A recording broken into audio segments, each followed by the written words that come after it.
What's going on, Cowboys Nation? It's your boy DMV back with another one. This time we're going to do a film study on the run game.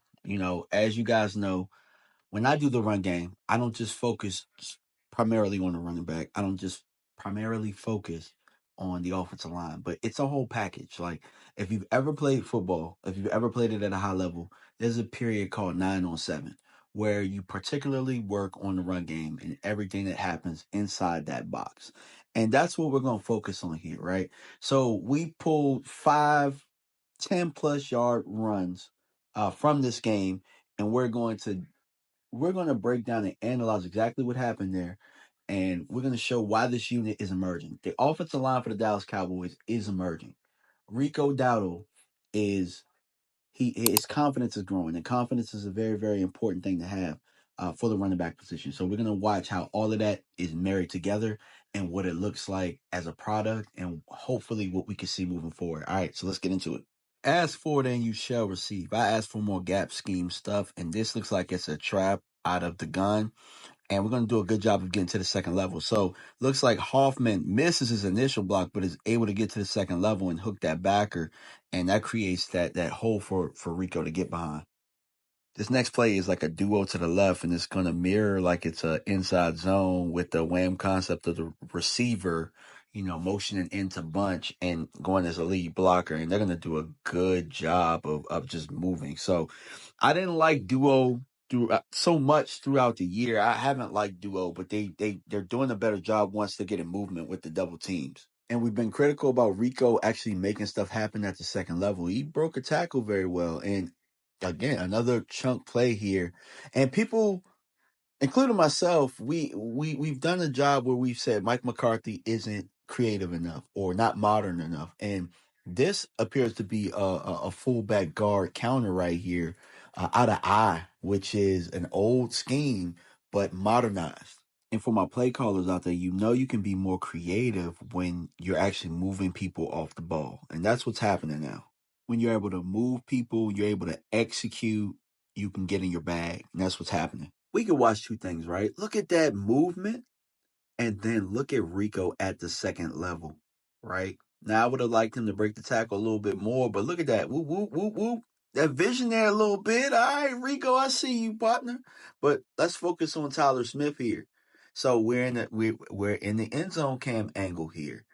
And look at that. Gonna wash him and create that lane for our runner here.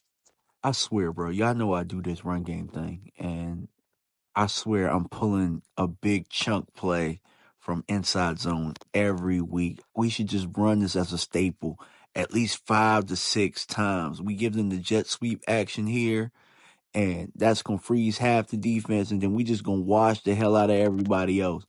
I mean, you talk about an attitude play right here, man. Look at your O-line. This is what our attitude is, and this is what it needs to stay. This is what needs to be. It needs to be the standard here to move people.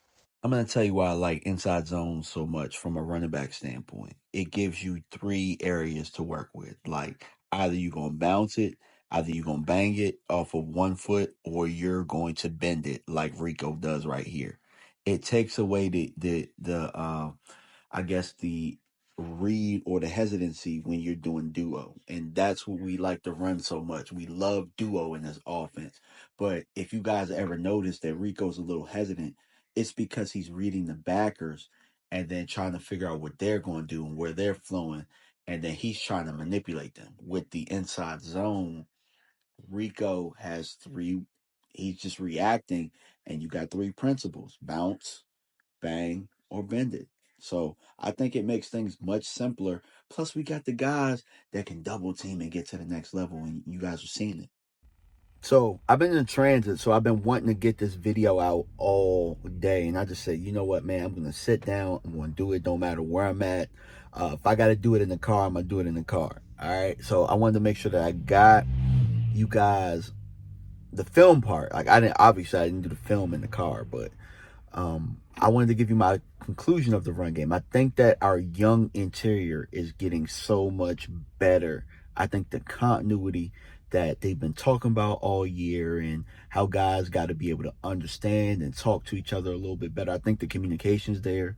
And you can see as a unit, people are starting to move and play better. Even Terrence Steele. Terrence Steele is playing better as well. You guys saw in that inside zone that he washed his man down too, and we're playing to his strength, which is, moving forward. We're playing mauling football with this offensive line.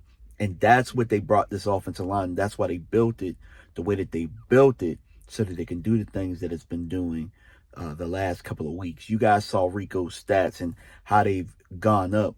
It's gone up with this volume, but it's also the effectiveness of how we've been able to execute. And one of the reasons that we've been able to execute that well is because of Brock Hoffman. I'm going to keep tooting that horn. Brock Hoffman has brought a lot of continuity, a lot of fluidity when it comes to the offensive language, because when he jumped in that center, he was able to point out and help make some of the reads and some of the things from that. And I think that he's been a help to Cooper Beebe being next to him. I don't know if it's youth. I don't know if Zach would have became that, if the continuity would have grown with the young guys. And as BB's growing, I don't know if Zach would have played better. But all I can really comment on is what's going on right now. And we lost BB in the game. And Hoffman was able to jump in at center. Bass jumped in the right guard. And we ain't lose nothing. Bass and Hoffman, the law offices of Bass and Hoffman, they made another appearance. And I think 3 out of the 5 runs of the 10-plus Rico runs, the law offices of Bass and Hoffman, once again, I keep trying to say, and I've been saying this over and over, we have developed these guys, or we're developing these young offensive linemen. So let's play to their strengths. Let's keep them together. We don't have to use another high pick on an offensive lineman. It's starting to come together, guys. And if Mike McCarthy comes back, I like what we've built with that. And we have depth because Bass showed you he can play right guard too. Hoffman he can jump in and play center.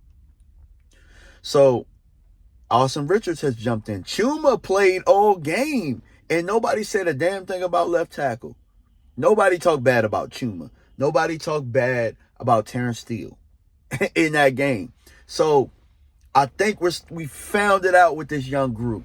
We figured it out. We're figuring out things. And quite frankly, I think if we would have ran the ball 7 more times instead of passes. So if you flipped it and we're at 24 passes and 25 runs, we probably win the football game. I think that as far as running back goes, I like the confidence that Rico is building. Now, what I'm afraid of, and I'm going to say that, is I'm afraid of them being complacent with Rico and not bringing in a running back from this draft where it's very, very deep. And you guys know in the offseason, we're definitely going to touch on running back when it comes to the draft. I haven't done draft content because I don't want to wear you guys out too early with draft content. I know there are some people out there that are doing videos and they're doing very, very good work. Jay Tuck being one of them. I know Foots is doing some draft content. I think Jeff Kavanaugh is doing some draft content. I don't want to wear you guys out a little bit too early. I want to, again, still focus on the guys that are playing their hearts out right now, that are playing to have a chance to be on the roster next year for when, we try and rebuild this thing. So I want to kind of focus on those guys right now. And right now, I'm loving what I'm seeing out of the run game. I do think we could use an extra boost if we had a running back with a little bit more capability. I think Rico is fine, don't get me wrong, but I made the point that I still don't think Rico is a running back one. I think that he is playing some confidence. He's playing with confidence right now. I think that he's a spot starter and a good RB2. But if you look across the league, you got guys with pedigree that some of those runs that we're looking at, they're probably 60, 40. They're touchdowns. So I think that if you can get that, you can kind of erase some of Mike McCarthy making stupid decisions. So y'all let me know what y'all think in the comment section, man. We out. Peace.